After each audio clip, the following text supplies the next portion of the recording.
So I think we can start.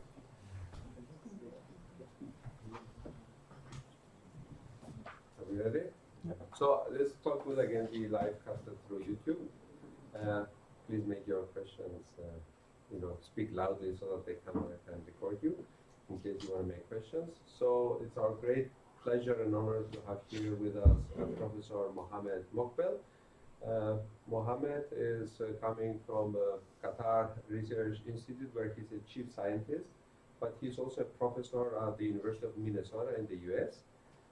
And his focus is on systems and machine learning methods for spatial big data. So not only spatial data that we talked a little bit about, but also about spatial big data. Actually, in this scope, we have collaborated extensively also with the University of Cyprus students and collaborators, something like maybe 4 or 5 papers, maybe joint papers. So he's a long-time collaborator and also friend. In this, let me tell you a little bit about his background. He got many awards, 10-year Best Paper Award from VLDB. He's an ACM Distinguished Scientist. He got 4 more Best Paper Awards. He's the Editor-in-Chief of the Distributed and Parallel Databases Journal. And he's also on the editorial board of all the other important database and spatial databases, spatial systems outlets. So it's certain, if I forgot something, apologies, but in any case, today he will talk about thinking spatial. This is the title of his talk. Welcome, Mohamed. Thank you. Yeah, so thank you for the introduction. Thank you for the invitation. Thank you for being here.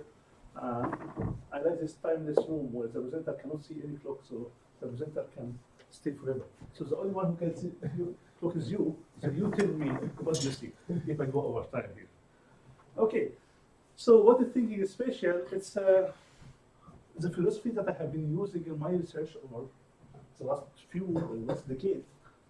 And I try to justify to you why we should think spatial when we do research, especially if you are interested in spatial data. So we'll start by why thinking is spatial. Then I'll give you examples of thinking spatial in different systems. And then we can, if there is time, I'm going to talk about other spatial thoughts and then summarize it.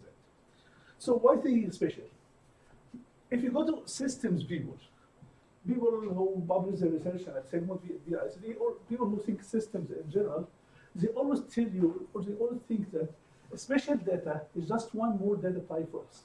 We do our systems very general. I have my database system, my operating system, my big data system. That's work for any data. You want to talk to me about spatial data? So what? It's just one more data type for me, and I can handle it.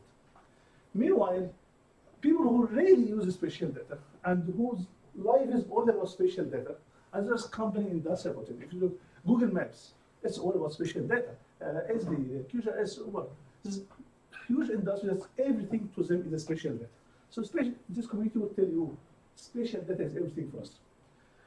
And they ask the other communities, the system community, basically, you have a cool technology, and can I use your technology for my spatial data? And definitely the other community is very nice. And they say, you know what, of course you can use our systems. We made it general enough to accommodate everyone's needs, and you are one of everyone's. But then to come from the other side, yeah, we know this, it's working. But can you do something specific to me? Because I really care about spatial data. Anything else to me is like a secondary, it's not the main thing. And that question comes from the system people is, how big is your market? Who are you to make something special for you? And this was a question for decades. And then the market maybe was not that good, but now, if you think of it, the market is very big, and it's only getting bigger. I mean, if you compare between now and 10 years ago for spatial data, I mean, the technology we have now, you are using spatial data every day. Even my mom can understand spatial data. Like, I mean, everyone uses maps, everyone using navigation. The industry that comes new, ride-sharing industry, satellite images that are everywhere, even social networks that you think of it as non-spatial, it does have a huge spatial component in it. So now we can justify, you say, you know what, the market is very big. Then if the market is very big now, then we have cool new spatial applications. And these cool new spatial applications basically use over-the-counter technologies as infrastructure. Like, I want to manage my spatial data. What should I do? I go and buy database, or over-the-counter thing. It's not something made specific. And something like Oracle or any kind of, I will speak in one industry, but any kind of database system is built with spatial data as an afterthought. Do we care about this, or do we care for providing tailored things for spatial data? Given the market now, I would advocate that we should think spatially. And I'll give you a very classical example. And very classical example, this is all the example in spatial database systems. You want to support a spatial database, or you have a database engine, and you want to support a basic spatial query. What is a basic spatial query? Find my nearest gas station. Find my nearest restaurant. It's a nearest neighbor query. Very basic. If you go to database forms, say, hey, you have a database of restaurants, I want to issue a query that gets me the nearest restaurant to me. Database forms will tell you, you know what, it's very easy. Here is our database. All you need to do is write a SQL query, select from where. So select the restaurant ID from table of restaurants, order by distance from my location to the restaurant location, limit 1. That's basically, would this work? Yes, it will work. It will give you an answer at the end, and it will give you the right answer, which is the nearest restaurant to you. However, it's going to be very bad to execute this on any database. Why? Because you really need to scan all restaurants, calculate the distance to all of them, sort, and then pick one. If your nearest neighbor functionality is very important to you, something that you always issue many times a day, then this is not going to scale, and this should not be the approach to use.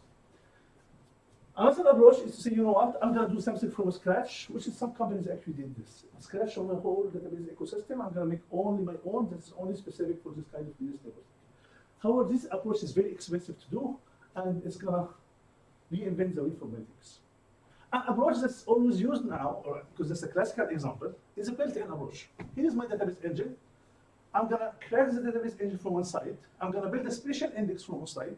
I'm going to enrich my database engine with spatial operators.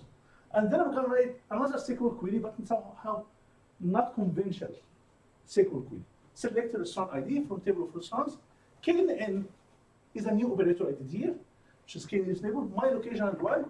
This new operator will use the new spatial index, and it's just gonna index all restaurants. If you want your nearest one, get the location, use the index, get the nearest one. Compare between this one and this one, the performance is huge. It's just because you think spatial in the database engine. This was an afterthought thinking. This is built-in thinking in database. You do this, you make your database spatial database. Okay, so that was kind of a classical example. Let's take this classic example and go further with it. I'm going to give you examples of thinking spatial in different things. Big data, Microblog network, recommender system, 6 different things. If you think in it spatially, the take-home message, if you think in any of these systems in a spatial way, you will end up in something different. I'm not going to dig details in each one of them because the clock is going to really go crazy with me. So I'm going to just give highlights for any of these topics. If you want more, I have a separate talk for each of these topics. So let's start by big data.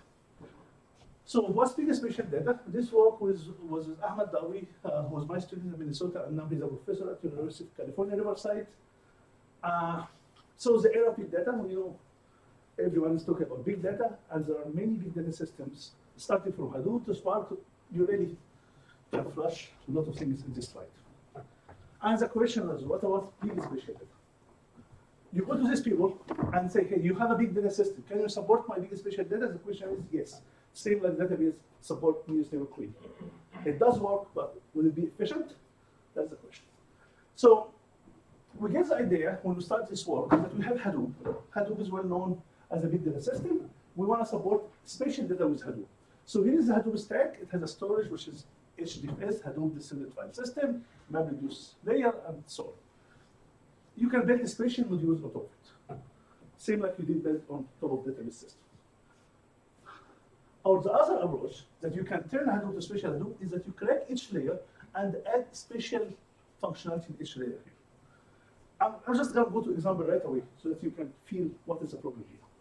And this is an experiment we did with Hadoop. You know how Hadoop loads its file? So you upload a file to Hadoop, this file is like 100 gigabyte or terabyte, whatever.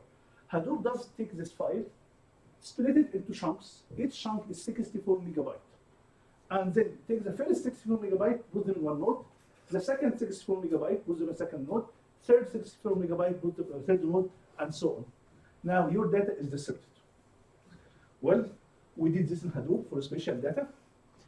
And the data that we have here is spatial. Spatial data means data that has X and Y. We get data from OpenStreetMap. It's a 500 gigabyte file. This OpenStreetMap is basically looks like this whole map. Think of this, each dot here, each dot is a latitude and longitude. You see Cyprus here, okay, this few latitude and longitude. So it's points, 500 gigabytes of points, latitude and longitude. We upload this file to Hadoop. Hadoop did this way, which is dividing each 64 megabyte chunk to one node. Then we did a nice experiment. I told my students this time, get every node. You know what? I'll get this node, the first node. What are the contents of the first node? It's points, right? Just points.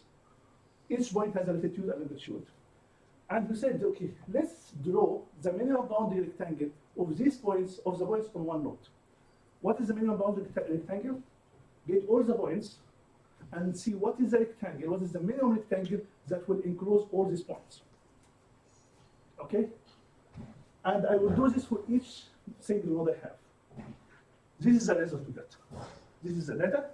If you see a rectangle here, one rectangle means this rectangle represents data in one node. What does this mean with this figure here? I want to get data from Cyprus. So here is Cyprus here. The data in Cyprus lies in which node here? Looking at this minimum boundary rectangle, looking at this minimum boundary rectangle, if I want to get all the points in Cyprus, which rectangle I should look for? In fact, it's all of them, right? Because this data here is this rectangle, is the other rectangle, is the third rectangle. It's enclosed in all rectangles. This means that to get data in Cyprus, I really have to visit all nodes because each node may or may not have data in Cyprus. May or may not, because there may be a minimum boundary rectangle that does not include data from Cyprus. But I have no idea. I just have to visit everything because it may or may not. So this is a very bad thing. And it's coming from inheriting the loading functionality of a big data system Hadoop that does not respect the spatial properties. That's why it's not really efficient. So we came up with this idea of spatial Hadoop, is that instead of putting things linearly in nodes, I would do something like this. If this is the data I want to upload, I'm going to divide this data into a set of rectangles in one way or another, and then data from each rectangle will go to a certain node. So instead of taking 64 megabytes, no, I'm going to divide it spatially. And even within each node, I can do another index. So even within nodes, the indexing. Not going much details, at the end, we did some kind of R3-like indexing, loading this 500 gigabyte road network data from OpenStreetMap to Spatial Hadoop, and then doing the same exercise, taking each node and draw minimum boundary rectangle of each node. This is the minimum boundary rectangle we end up having. What does this mean? I mean, I can, so I'll try to zoom on here. So zooming in this area, I think here is Cyprus here, okay? So if I want to get that in Cyprus, how many rectangles I should look for? No more than 10, like, okay, 1, 2, 3, 4. Just like, okay, no more than 10 rectangles I can look. Should I look at data in this rectangle? No, I'm sure 100% no data for Cyprus is here. So now, with the way we did load the data, because we thought it spatially when we designed the system, now, if I want to get data in Cyprus, I will visit only these few nodes. If I use the Hadoop way, I have to visit all nodes because may or may not data be there. Okay? That's one way for the data. Another way is a quad tree thing. And if I zoom in here, you see there are Cyprus, 1, 2, 3, also around 10 nodes I need to visit, which is significant performance boost that using Hadoop as is. I can do nearest neighbor queries in a very efficient way, so I don't have to visit all nodes. I don't know what details, but it's one way of doing nearest neighbor queries. I can do computational geometry functionality in a very easy way. I can do union, Voronoi diagram, convex hull operations.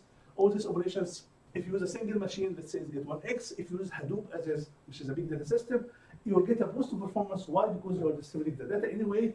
But if you use something like Spatial Hadoop, you get like 200 plus x performance. Why? Because the data is divided spatially. And when you do something like Convex Hub, you really look data that are close to each other. And you really want to see data close to each other are in the same node or in a neighbor node. It helps us in doing visualization. How it helps us in doing visualization? We are trying to visualize here data from NASA website, just the satellites leading the heat satellite reading, and the data is very uncertain, very dirty. Sometimes they have data reading where there are skies, so you need to smooth the data and you need to visualize it in some way. So this is an experiment of monthly readings for heat map data from NASA from January 2009 to December 2014. It's like 6 months, 72 months, 6 years. Each month has 14 billion points. At the end, this was 1 trillion point to visualize and smooth. It took us in the Spatial Hadoop like in 3 hours in 10 nodes. When we had this, we were working with people in geography and they asked us to do this and say, hey, this is something, if we can do it in a few days, that's fine, because it never finished with them. And that's why whenever they try to visualize, they do lower resolution of visualization. What kind of computing stack was this carried out? It was basically all based on Spatial Hadoop. But how many nodes? Only, I have 10 nodes only here. 10 nodes. Yeah, I had only 10 nodes. We could scale more, but it was a small thing in our lab. We released Spatial Hadoop online. It got a lot of traction. People have used it everywhere. It was licensed to Eclipse Foundation. Within 1 year of its release, it got downloaded 80,000 times. We had collaboration with people here, and even people from industry were interested. And there was this licensing with electronic. So it's an example of something that you get a system, that this system was not designed for spatial data, but when you're thinking it in a spatial way, you end up having a different system for different users. So that was the whole idea of this. I'm going to put another example, which is more of machine learning, more timely thing now. What's Microblog Network? This is a recent thing. The most recent work I'm working in now, because this was my Ibrahim Sabik student, who's in the market now, and actually he's trying to graduate by January. Okay, so what is spatial Microblog networks? Okay, so what's Microblog network by itself? Let's start with this. What is Microblog network? There's a lot of things, machine learning and deep learning things. And there's always articles like, can machine learning become more user-friendly? Not everyone can do machine learning things. Even expert ones, data scientists, that's not an issue. So now you really need experts and the highly trained student, especially to do deep learning. So came this idea from Bedros Dominguez, who is a guy at the University of Washington, and he said, okay, he's doing Microblog network, and the whole idea of Microblog network is that it converts. First, it covers a wide range of machine learning operations. You can really, thousands of lines of machine learning, you can write them in few Microblog network groups. That's the whole purpose of this thing here. That this is the engine of Microblog network. You can, the input to it is rules. Just find out some rules. And when you find these rules, it will give you weights of the rules, and then you can use it in your deep learning thing. And instead of writing thousands of lines of machine learning operations. This made it quite famous, and actually the question was always, can Microblog take machine learning to the next level? Bedros gave a keynote at Sigma about this, and he has a release of a system called Alchemy about this. So it was heavily used in machine learning community. However, it was not scalable. It's scalable to thousands of rules, but not to large-scale data. So came Chris Ree from Stanford, and he did a system called Tuffy, a scalable RDBMS-based embedded system. He used the database engine to make a scalable execution of Microblog network. So now you can take this same idea of Microblog network and apply it for scalable data. A lot of systems came out of it, like Colloquium, but Deep Dive was the main system that came out of this. And Deep Dive was actually acquired by Apple for $200 million things. Okay, so what is a Deep Dive system? Deep Dive system is a knowledge-based construction system based on Microblog network. What does it mean, knowledge-based construction? Knowledge-based construction, it means basically that I have some input here, and this input could be websites, could be PDF files, could be Wikipedia articles, could be blogs, any kind of unstructured data. And then you have some knowledge-based rule. And these rules could be, if X and Y mentioned in the same article, they could be married with some probability. If X and Y mentioned in some article, they could be friends with some probability, or they would know each other. So you have, this is the engine of deep dive, or the engine of the knowledge-based construction system. You have factual score relation. It gives you at the end something like this. From the input, Barak and Michelle are married with a probability 85%. Joe and Katie married with probability 52% and so on. So it gives you some guessing facts with some probability. This was very famous. It was applied by California police, by geologists, and everywhere. It has media coverage. Yeah, and this one was sold to Apple by $200 million for having this knowledge-based construction system. So we get this deep dive system, and we said, okay, let's try it with the spatial data and see how it would work. So we have data in Minnesota, which is about crime rate in Minnesota, and we have 4 cities in Minnesota: Minneapolis, St. Paul, Eagan, Rochester, and this is how they look like in Minnesota. We know that E is the education level, C is the crime rate. So we know the education level of these 4 cities, and they are almost the same, 0.7, and we know that Minneapolis has high crime rate. We don't know whether the 3 other, what is the crime rate in the other cities. So we give rules to the deep dive system, and the rules are very simple.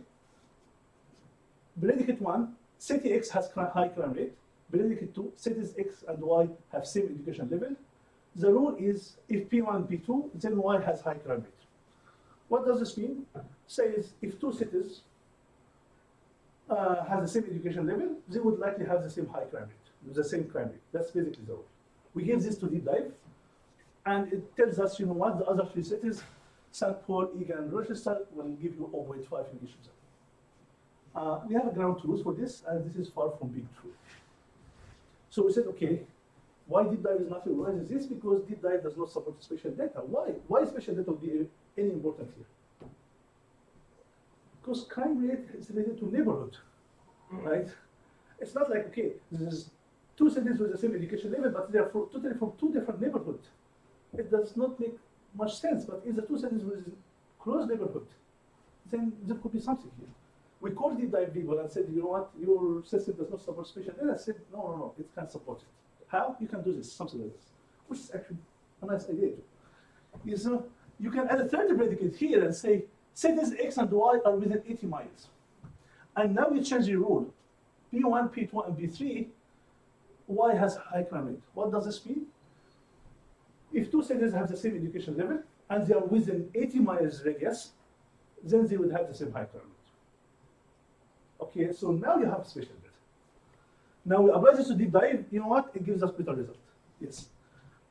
Yeah, it fixes this 0.7, 0.7, and 0 in Rochester. So it gives us some better result. But you know what? This is still far from true. But still better. Now it considers some spatial data. Anyway, we tried another example. So we get Ebola infection in Liberia. We have true data for this one. And we have 4 counties in Liberia with sanitation level, 0.6 for each one. And we know that the first county has high infections, and one knows the other. So we said, okay, county X has high Ebola infection rate. Counties X and Y have same sanitation level. If P1 and P2, then Y has high infection level. Same thing. If 2 counties have the same sanity level, they would have the same high infection rate. We apply this to deep dive. We get things that far from true. Why no spatial data? Let's go back and do something addition. Counties X and Y are within 150 miles. So if 2 cities have the same sanitation level and they are within 150 miles radius, they would have the same infection rate, get a better result, but still not as good. So what's the problem here? Why deep dive, even with this spatial rule, does not give the right thing? Because they deal with the spatial data as any other predicate. They say if you are within 80 miles, you will have the same education rate. For the spatial people, for them, within 80 miles is either 1 or 0. It's either you are in or you are out. If you are 79 miles, you are in, you are 1. If you are 81 miles, you are out, you are 0. And that is why here you see Rochester, which was actually, Rochester is like 85 miles from Minneapolis, so it got 0 because it's outside the radius. But just 85 miles. And here, this one gets like 0.06 because it was outside this 150 mile thing. So that's why they don't understand spatial data. For spatial big world, no, we don't have 1 and 0.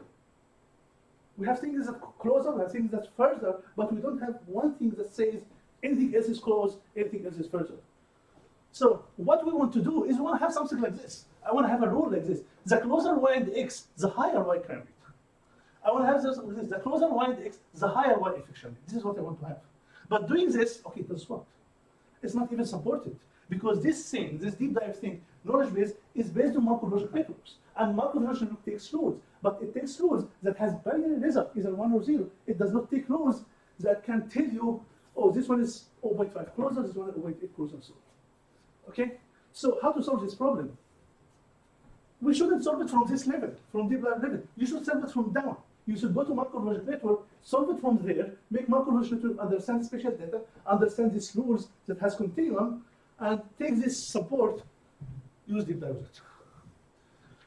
So this is what we get here. Why deep dive does not support spatial data? Because it's built on macrologic network, which is support for binary logic only, and macrologic network is not spatially aware, so it does not support something like this. So here is a diagram for the deep dive system, or actually the diagram for the macrologic network. It has language, grounding, landing phase, inference, and the application is deep dive. We change this one, we add a spatial component everywhere. We make the inference understand the spatial. So inference was done by gap sampling, we made a spatial gap sampling. Inference was done by factor graph, and the grounding phase done by factor graph, we made it a spatial factor graph. We change the learning, the optimization here, we made it spatial. We inject the spatial everywhere. And now the application here is not deep dive anymore, it's our new system is called SEA, we call it SEA. And now with SEA, it does understand this rule. So SEA can really get this green rule and can understand the closer here and to get you this result, which is very close to what we have as a ground truth, either here or there. This is very recent paper also, just accepted ICD 2022. That's the most fresh out of the oven. So the take-home message again, if you have a system that's not made by spatial data, use it for spatial data, it doesn't work much. You try to change the system from internal, not from outside, make it support spatial data and go and opposite. So with the idea of macrologic network, we find actually that changing the macrologic network to be spatial is not only for the knowledge-based application, but it can help us in other things too. I'll give you an example. There is a problem called spatial regression or auto-logistic regression.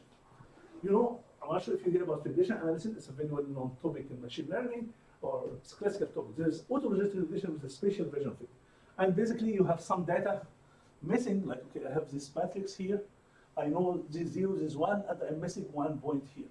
And I want to find out what should be the value of this 1 point based on some features attached to each cell. So there's an equation on how to do this. Okay, I'm not gonna go detail this equation. This equation is 2 or 3 decades old, so I'm not inventing this equation. This equation has been there for long. Okay, and the whole thing about this equation is that you want to learn the value of eta and the values of bj. This could be how many features I have. So you want to really solve this equation, learning these values, and after you learn these values, you can apply it and predict what is here. This is a classical problem. I'm not inventing it. I'm not inventing this equation. But the problem with this classical problem is that this thing is not scalable. It does not work. I mean, if you try this thing for like 80K cells, it never works. So what Spatially will do to make this work, instead of making fine-grained cells, they make cells bigger. Instead of taking too much data, they sample the data just to make things work. So you do a lot of approximation. What we did here is that, remember, what was the machine learning, what was macrologic network? You give it rules, it gives you weights. So what we did now is that we take this equation that has been there for long, and we convert this equation to some rules. This is kind of transformation. We found out that this equation, you can map it to some macrologic network rules, and use now our new engine, which is spatial macrologic network engine, and it will give you the weights, which ends up to be the parameters. So for our case here, this is the equations, ends up that this is the rules, and the rules has some weights here, and you take this one, you solve it, you get the parameters in a very scalable way. It's too much details here, but this gives you the idea of what we can do with it. It's in a paper that appeared last year. Okay. Oh, that was a quick example, more of machine learning, digging example into how to think spatially in a machine learning problem using multiple stuff. Then shift gears to another system, something like recommender systems. This was work done with Mohamed, who's now a professor at Arizona University, graduated from my group. So with Sarwat, what we said, okay, let's look at recommender systems. What is a recommender system? Use Amazon, use Netflix. Amazon, yes. It recommends things based on research. Yes, exactly. It recommends you things based on your history. So it takes your history and assumes that your history is things you like. Or you rated your history. Okay, you watch some movies, it assumes that you like it. Then based on this, oh, people who like this movie are likely like to this movie. Or people who purchase this stuff and give it high rating are likely to purchase this stuff. People who listen to this music are likely to listen to this music. So it's a recommender system. Recommend you things here. It has too many applications, and basically the idea, you watch movies, you rate them, and there's something called recommendation model. There's a recommendation model built here from your own ratings and other people's rating. This recommendation model finds similar, user finds similar items, and it recommends you the movies you want. This phase is offline, because this model is heavily built offline, and the other phase is online. And then, yeah, this phase is using collaborative filtering, and there are different ways of doing it. Okay, did you think especially here? Anything special? The problem doesn't seem special at all, right? So do we need to consider locations? Not sure whether we should consider locations. But you know what? Let's look at it. Netflix rental pattern. So if you get a map of what people like in Netflix, you find in this zip code in US, this is what people like. In this zip code, this is what people like. In this zip code, what people like. And the rest could be different. And in fact, it's more in food, right? People who are from this area like this food, or in music. The taste of music here is different than the taste of music here, different than the taste of music there. And in finding something local. So I'm here now in Cyprus. I want to go to dinner today. I want to eat like what Cyprus eat. So I don't want you to recommend me a restaurant based on my preference in US. No, I want you to recommend me something that people like here. So there's an aspect of location here that I don't want you to use the same model that you build for everyone. You know what? In this Netflix recommendation system, you build a model, and this model includes everything. I want a smaller model based only on people who are living in Cyprus. That's it. Don't include people living anywhere else. I just want a model on people living in Cyprus, because that's going to get me what people in Cyprus like. Because I want to get something about new visitors in a certain area. So it really makes a difference. And then if you recommend me a movie, I can understand in Netflix, but if you recommend me a restaurant, if another recommendation model based on restaurant, based on the same way like Netflix run, it may recommend you some restaurants in US. Okay, but I'm Cyprus. You can use some restaurant here. So location matters again. If you take 4 square destinations, you find that people in this city check in these other cities here. This is how they check, in better. So based on your location, your check-ins is different. So which means that recommendation also is based on locations. So it does matter actually. It does matter. And the ways that you find Netflix could deal with it is that, okay, find things that are trending locally. Okay, find things that people like locally. But how do they do it? They build the same model for everyone, and then they get your recommendation, and then they do filter on your recommendations on things that are local. But this filter can get null, or this filter isn't accurate. I don't want to change the filter. I want to change the core. This is the main thing here. So the whole thing in this rating and recommendation is based on user item rating, which is this user rates this item with this rating. So it's a triple user item rating. What we advocated for here is that I want to have something called a spatial rating for non-spatial items. Like a user with a certain location is rating a movie. So I'm in Cyprus, I'm rating a movie. So now it's not a triple anymore, it's a quadruple seek. User location, user item rating. Like recommend me a movie that neighbor users have liked. Like recommend me a movie like what people in Cyprus like. Okay? So I want a model that's built only in people living in Cyprus. I use this model to recommend me a movie. This is going to be different than doing a general model, use the general model to recommend me movies, and then filter the result about what people in Cyprus like. Huge difference. Okay? There's another kind of rating, which is non-spatial rating for a special item, like a user with unknown location, if my location is private, I don't want to share my location, rating a restaurant. So I'm rating an entity. A restaurant is different than a movie. A restaurant has a location. A movie may or may not have a location. I mean, okay, you may say the movie is just a general, or you may say this movie is based on a true story that happened somewhere. So you can attach a location if you want, but you don't have to. But a restaurant, there must be a location. And it's like, recommend me a restaurant with a close vicinity. So you can have another quadrant here, user, item location, item rating. And then you can have a quantable thing, which is spatial rating for a special item. You have user location, item location, rating. And this is what I want to use. This is the most common, this is the most generic one here. It's example, a user with certain location is rating a restaurant. So I want to build my recommendation model based on this thing that has the user location and the item location. And if you look at it from high top level view, the on-top approach for adding a spatial recommender system is that you have user item rating, you build your recommendation model, same like you do on Amazon or Netflix. You get your recommended item, and then you add a filter, and then you get the result. The built-in approach is what? You have this quantable thing, user location, item location rating. You could divide this into multiple recommendation models based on the locations, and you build a recommendation model for each location, and out of this you can recommend the special items. So we go for this built-in approach for our system, which will have a location-aware recommender system with this paper here.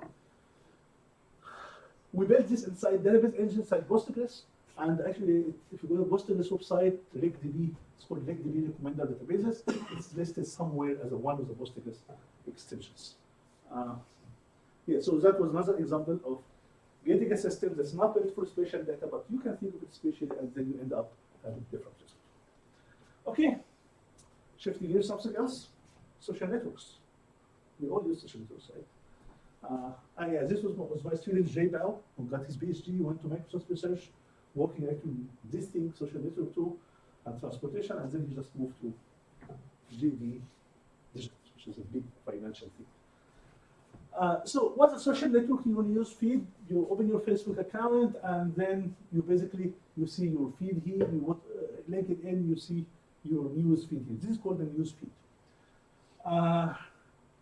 And who decides on what are the things that should appear to your news feed? Did you try to change it? There are two criteria. It's order by time or order by highlight, something like this. If you do a Facebook account, there's two things, time and highlight. Time is basically temporal, that's easy. Highlight is basically let you choose for you.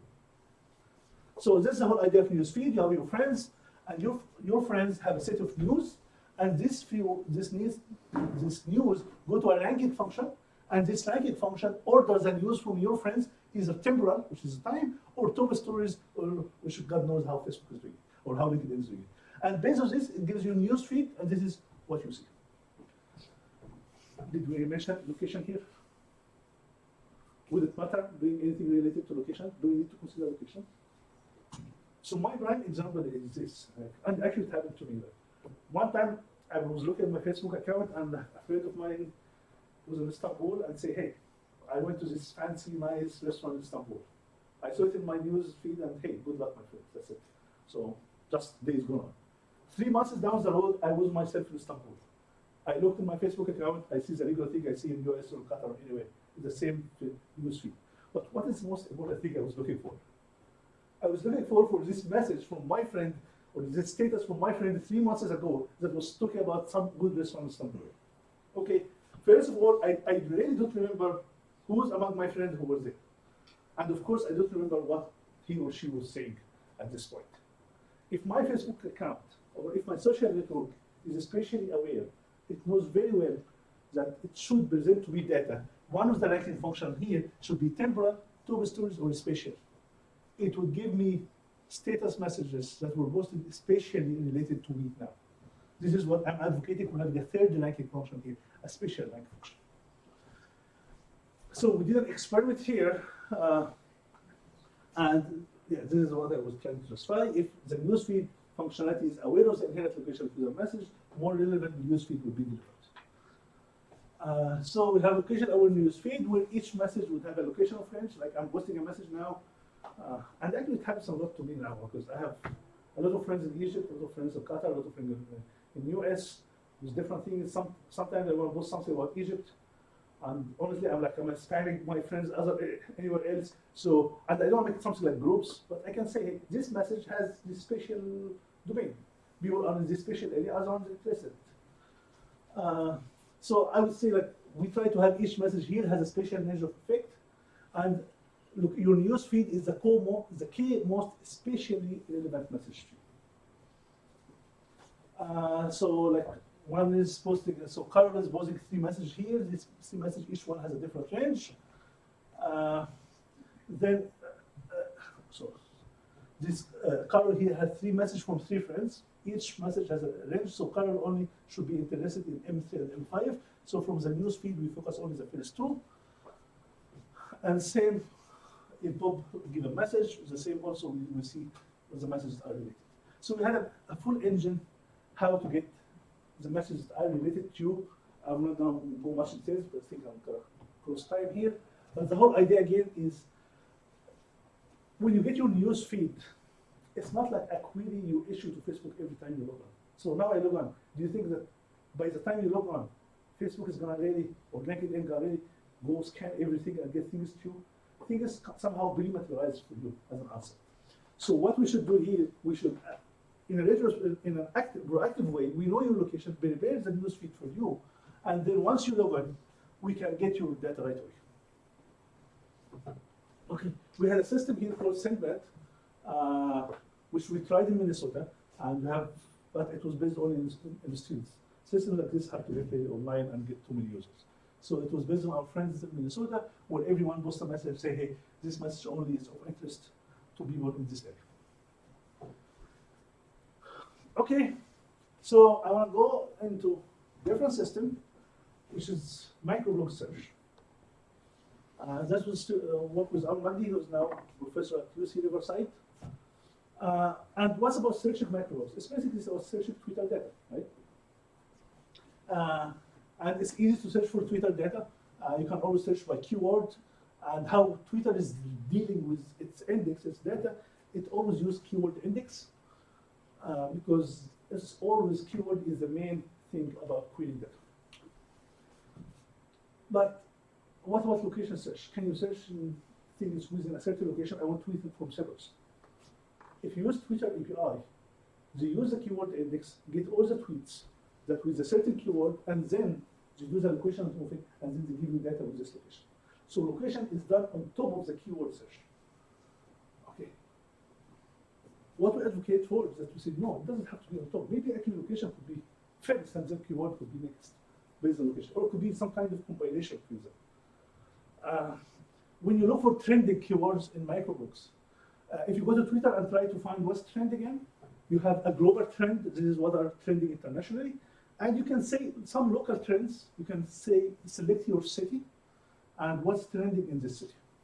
But this set of cities are predetermined to you. If your city is not listed, you cannot see the trends. And if I want to see, not in the city, what is trending within the University of Cyprus? You cannot get this. Why? Because location is an afterthought here. Because they give you the keywords and then the location later. And then they filter the locations only on preset. So it's a preset queries. You really cannot have anything ad hoc the way you want. You cannot deal with this.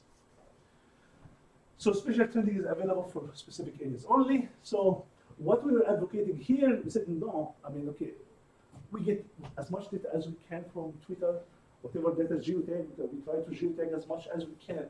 And then we try to build an engine. This was an engine we built called Tahrid, a system for querying, analyzing, and visualizing geotagged microblogs. This system, the indexer itself, it has a memory index, flashing points, everything here is spatial. And we think first, all queries, any query in a Twitter must have a top key and must be a temporal. You cannot query Twitter data without a temporal thing. You can say, give me tweets from Cyprus. Does this include tweet 10 years ago? So you have to have a temporal limit. You have to have a top key. Like, do you want all tweets or top of them? And then most of the queries are either keyword or spatial. We deal with keyword and spatial the same exact way. We have index for spatial, we have index for keyword. So in our indexing in memory look like this. This is a keyword index that's typically in Twitter. This is a spatial index. This is not typical in Twitter. And this keyword index, you see multiple indices here because this one cover like one day, one day, one day. It's the same. Take one day, put spatial, another day, put spatial. And on disk, we have spatial index like this. And also we have another query index like this. What does this mean?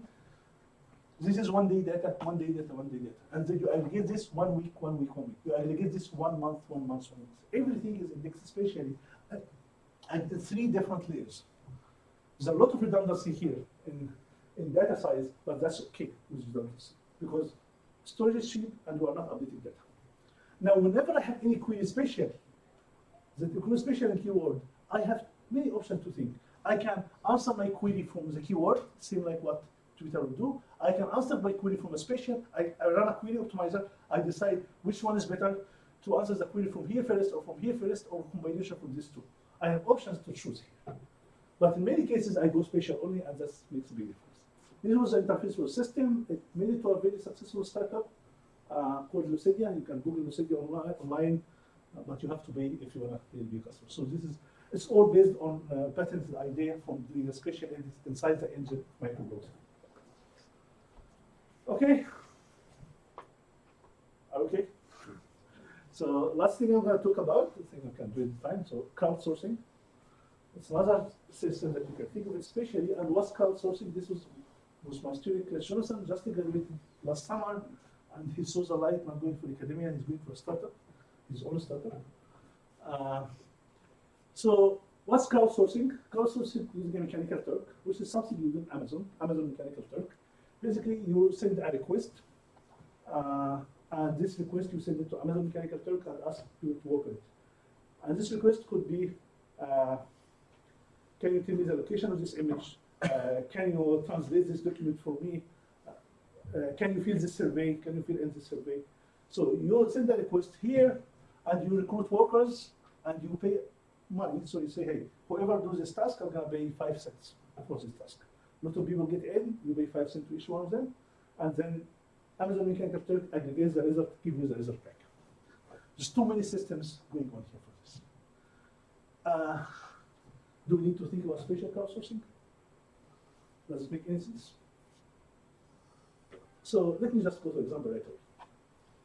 I want to do geolocation or geotagging, which is a very important functionality. You have a tweet and you want to know where's the location of this tweet because it's going to help you for data gathering. So we have this image. I want to geotag this image. I'm going to give it to the cloud, give it to Amazon Mechanical Turk, ask you to geotag. Do you know what is this image? What is this one? That's Golden Gate, right? That's Golden Gate, California. So it was easy, honestly. We hired 100 Amazon Mechanical Turk, and we paid 5 cents for each one to geotag this image for us, to see how generous we are. So 90 out of the 100 replied North San Francisco, which is true. So now you can say, yes, you see Amazon Mechanical Turk work well for spatial data, and it does good job in geolocating an image. Good. So give them this image. You know what is this image? So we sent this image to 100 Amazon Mechanical Turk workers. And we gave this 100 people the same 5 cents. Okay. We got 90 different locations. And in fact, no location had more than 2 votes. So it didn't work. We tried Amazon Mechanical Turk. It worked before, but it didn't work here. We got 90 different answers. And okay, can you conclude if you have 90 different answers and no answer has more than 2 votes? You really cannot solve this. We don't know. But we know what is this. I mean, I have the ground rules. This is University of Minnesota. My office is here. So we know pretty well what is this one. So we tried another experiment. Amazon Mechanical Turk allows you to choose the city people live or work, so, or the state, something like this. So instead of trying to hire 100 Mechanical Turk workers from just Amazon, we say, we're going to try to hire 100 Amazon Mechanical Turk, all of them from Minnesota. I'm going to pay you only 5 cents to geotag this only if you are from Minnesota.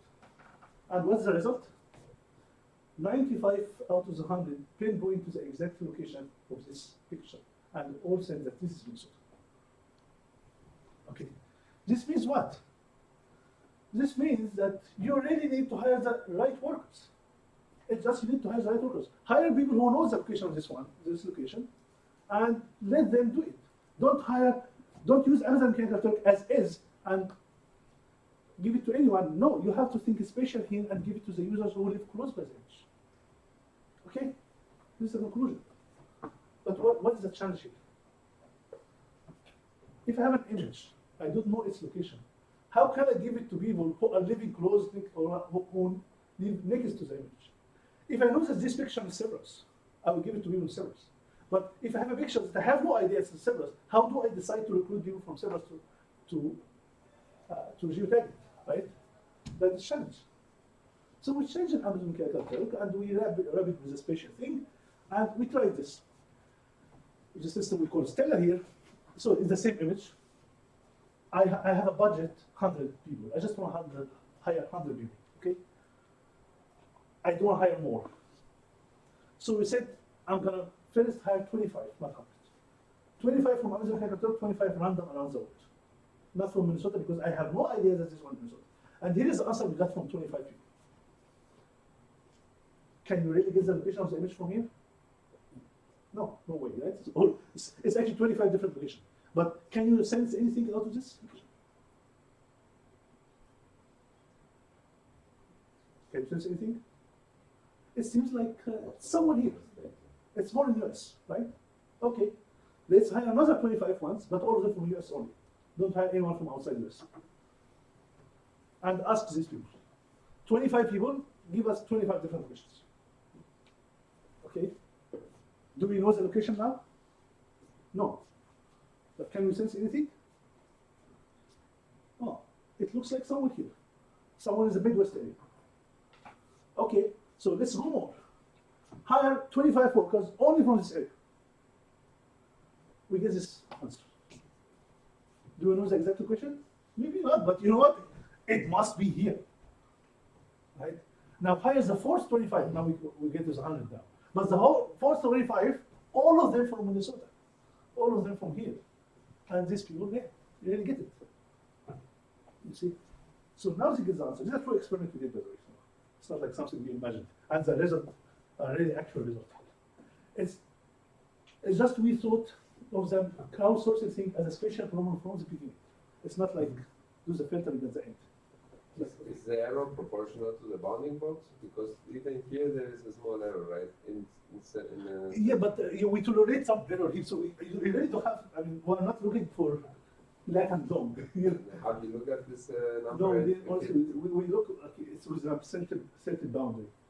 I think we had a threshold like 5 miles radius is okay for us. Some kind of error we look at, and also it happens that I'm showing you this picture where it was kind of clean thing here. Some pictures we will really doubt, okay, whether it's here or it's here. In this case, we have two areas, and we look at 2 different areas at the same time. So sometimes we traverse here. So is this selection random? I mean, because usually Yes. So it's random, but it is based on the distribution of people, right? That use mechanical search. Oh, yeah, the first one is random. The first 25 is two really random. The next 25 is random from US. So these ones are random but from US. So you can control this with Amazon Calculator. You can say I want people in US, and you can say I want people from a certain state. You have that. So these ones are randoms, but from the states of Minnesota, Wisconsin, North Dakota, South Dakota. So, and the last ones are random, but from state of Minnesota. So some random location. It's just how to drive it to understand some kind of location hierarchy. Okay, somehow this got somehow worked here for this. Okay, so the take-home message from different systems is please think spatially. There's a big market for spatial things. There was some other spatial sort when we solved the problem of location privacy. And the problem of privacy has been there for long. People care about privacy. We thought, okay, you cannot really apply the privacy rules that you have everywhere to locations because location is different. You can always hide your identity, but if you If you try to hide your identity but use the same location, people will really get into you. So we built the system here for protecting location privacy. This got the 10 years VLB award for this. We think it's for traffic predictions. We use a prediction functionality that was not for traffic, but we somehow changed it to be in traffic. Location services. We use an idea of personalized databases, which is actually there's a lot of personalization databases, but we use the personalization and localization. There's another idea here. Yes, and summary. This is a battle between system people, spatial people. Classical example was spatial databases. How we did it in spatial big data with the spatial Hadoop system. SEO is a system for machine learning or Microblog network. Think of the spatial, it's really going to get you different results and more to the spatial industry. Recommender system, if you think of the spatial, you can get something different. Social network, spatial. Microblog search, spatial, and crowdsourcing at the end, and some other stuff. Okay, thank you.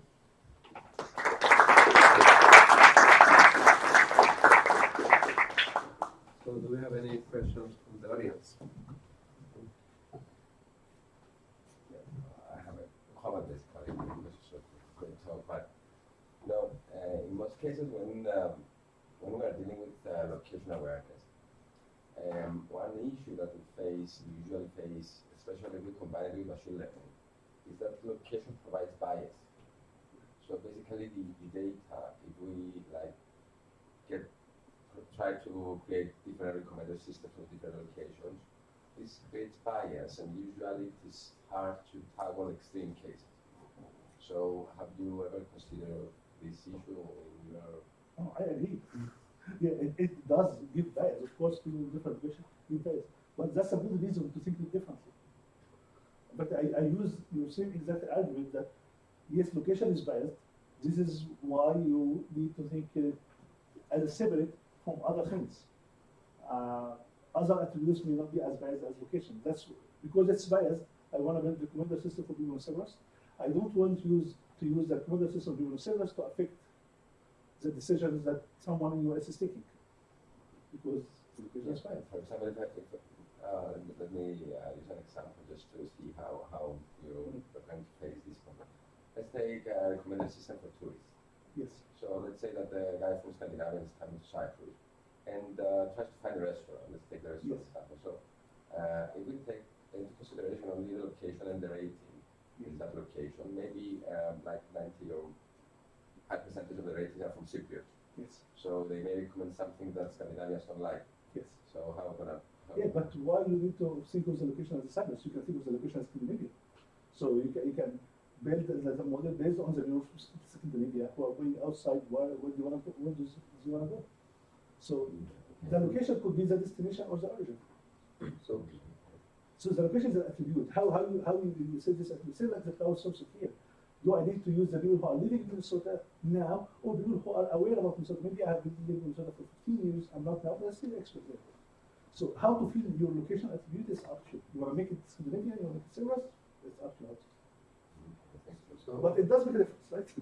So one follow-up question that I also have is, it's a general question. I mean, this issue of scaling down the models to fit specific purposes, at some point you may not have enough data to learn from, so you have overfitting. So, I mean, how do you deal then generally with this issue of partitioning it, roughly the problem space in a way that you have enough data to train the models? Yes, this is very good. So, yes, if you keep partitioning spatially and if you keep specializing spatially, you will face two problems. One thing, very low sample of data. The other thing, scalability issue. Now you can't afford having these too many models around. This is different than having one big model, much better. So the two problems here, these are the research issues. The scalability of this, making scalability, that's the overarching scheme of all these things, is how to make this in a scalable way. It's not just a theory that you should build a model for each one, but how to really make this in a scalable way. This is what's detailed. If I give a talk about each one of these, this is what we'll talk about. The low sampling issues. The nice thing about spatial is that we have this hierarchy. So let's say, okay, I'm going here in Cyprus, I don't have to build a spatial for Limassol, for Iraq, for Nicosia. Maybe, okay, I have a great hierarchical quality structure, maybe I can go one level up. If this is not enough, I can go one level up. So you still can tune the level. I'll give you an example. For in US, you can really go as low as in Chicago, downtown Chicago has good enough data to build a model for downtown Chicago. But the whole state of Nevada does not have a good data to build a model for. So don't be as strict as I should build my model on only this small area, which fits in Chicago but doesn't fit in Nevada. Maybe in Nevada, you really need to go up the hierarchy and include Nevada with the neighbor state with Arizona and have one model for both of them. So especially you can tune up here to avoid this problem. Yeah, so it makes sense. Yes, but this is the tertiary topic of getting this. If you ignore this thing, you will really get very bad practice. So one more question. I mean, I understand that spatial first is your argument here, but it seems to me that with the advent of velocity data, we have a temporal first approach. Yes. So temporal will be the first dimension, at least in terms of organizing data. So how do you, what is your perception on the wave of spatial temporal systems that take space, time, and maybe even time as a first dimension in organizing this? So you also share this? Always. So in Spatial Hadoop, in the Microblogs, you always have the time first. So you divide things by, and if you recall, if I show you the index we had here, you saw it was by day, days, weeks. So we separate things by time. For this day, we index everything in spatial. And then it's one thing. There's another day, we index everything in spatial. Then the third day, all a gradual of week. But time is first. So it's still a second-class citizen in this respect. No, but I would say time is for everything. I mean, even if there's no spatial data, and it's non-spatial data, time series. Right? We always do things by time. Is there any other question from the audience? I have a question. So, a very interesting talk, but is there, have you seen any one of these sort of systems that you have built and worked on? How does the market want something specific out of all this? Do you believe that the market is ready to accept? So, for example, Twitter doesn't want to adopt such kind of a strategy in giving answers. Does any company, like big company market that drives the economy? Yeah. So from this system, my experience, the three systems were very close. So the one section Microblog that made the original market. It was Cyprus again, and basically they get data from Twitter and then they edit this data in their own way, in a special way. And it was very easy, very helpful in getting spatial analytics. If you want to study the market of your product spatially, this is where. So there's a market for this one. So they are really interested in Yes, not experience. not Twitter itself is interested. The customers want to do the spatial analysis. The system Spatial Hadoop, we had too many customers. I give keynotes in Korea and South Korea for human settlement. I give China Agricultural University. Non-computer science are the ones who are using it. It's not like computer science people because they have their own spatial data. And the successor system of it called JSpark, I'm not involved into it. And one of my students is doing JSpark, and he's turning it into a startup now with good investors. So let me thank the speaker. Let me also mention that Mohamed is recruiting students in the US. This talk is organized to get you motivated about also research directions beyond the course where we are doing at the university. So if you feel that you are interested in this general sphere of, spatial data engineering system, stop by to say hi. Maybe at some point when you apply for, fellowships, maybe abroad, you will tell him that you actually meet him. So thank you very much. Thank you. Thank you.